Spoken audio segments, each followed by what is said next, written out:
is served for breakfast this morning. Pasta for breakfast. It sounds crazy, maybe to some people, but for me, it is super normal. I like to eat my leftover dinner pasta for breakfast the next morning.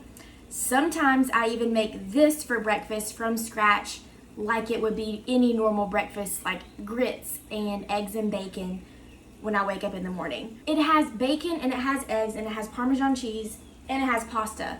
And literally, what in this world could be better? You've probably had it for dinner. Forget it. All the rules are out the window. And guess what? My motto is I make the rules. So today I'm making the rules and I'm making carbonara pasta for breakfast. Let's get started. Okay, here are the ingredients that we're going to need. First off, coffee, because this is breakfast. Set that off to the side. I have eggs. These are from my parents' chickens in Georgia.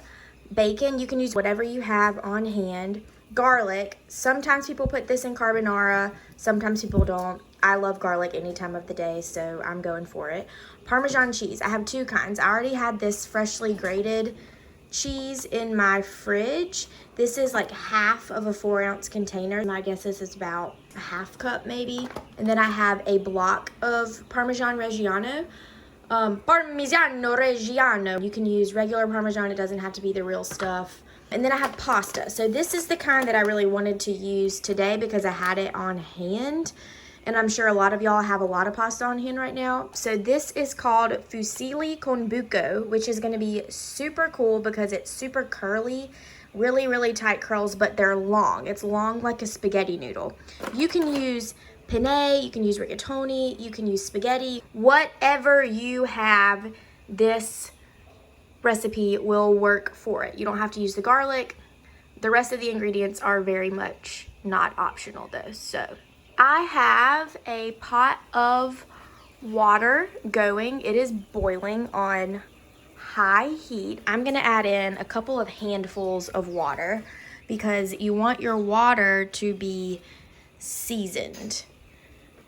If your water is not seasoned, your pasta will not be seasoned, and nobody wants that. All of the salt is not going to get absorbed into your pasta. It's just going to like penetrate it slightly so that your noodles are seasoned and your sauce is seasoned and everything is seasoned. I'm going to chop this bacon. Traditionally, carbonara is made with pancetta. If you can get that, great. If you can't, whatever. This is totally fine.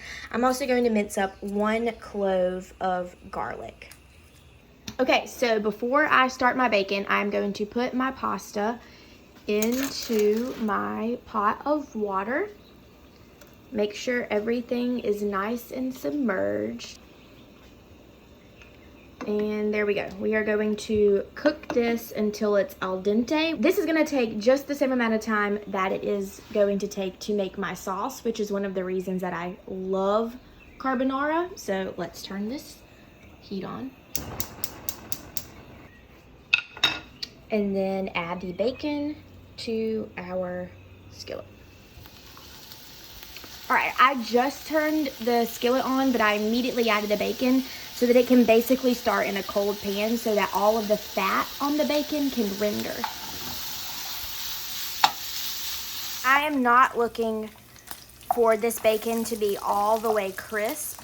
I am looking just for the fat to be rendered and for the edges to be slightly crisp. You want the bacon to kind of like fold and curl around each individual noodle, and so it's all like one saucy, glossy masterpiece. Transfer this, trying to leave as much of the grease in the skillet. Y'all, you know it's liquid gold. What I'm going to do is drain off most of this into my bacon grease jar. Who has one of these? Like, come on. This is a bacon grease jar. All the bacon grease is down there, and you pour it over this so the solids get caught and they don't go into your liquid gold. So I'm going to pour off most of this. Yeah, I have about a tablespoon-ish left into my skillet. In this bowl, I have 3 egg yolks, and I'm going to crack 1 whole egg. I have my eggs in this bowl. I'm going to add in all of that Parmesan cheese from this container, the whole 2 ounces. This is not a healthy breakfast, but you know what? Breakfast is the most important meal of the day. This is the breakfast of champions. I'm going to whisk this up. This is what is going to become our sauce. You might be a little bit confused because it has eggs in it, but you know, it's all gonna make sense later. Okay. I'm gonna check on my pasta over here. So my pasta is not quite al dente, almost there.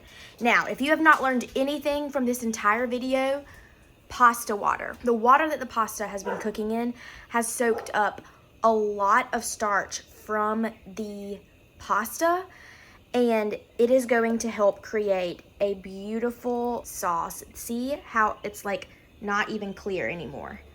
It has so much starch in it. This is going to help the sauce adhere to the noodles and emulsify everything so it's super creamy. Now that you've saved that, you can turn your heat off, and then we're going to drain our noodles. Noodles are drained. I have my skillet back on medium heat. In with the garlic.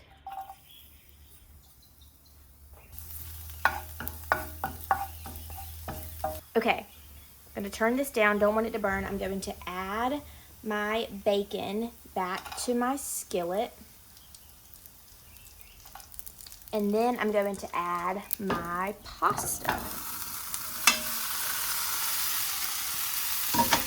With some tongs, I'm gonna give this all a stir.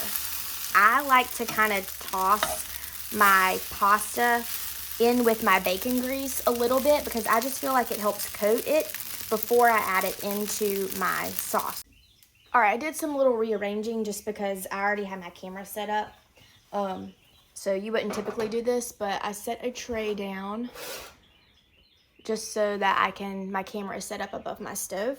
So what I'm gonna do is add, hey Basil, get down. I'm going to add my pasta into my egg mixture.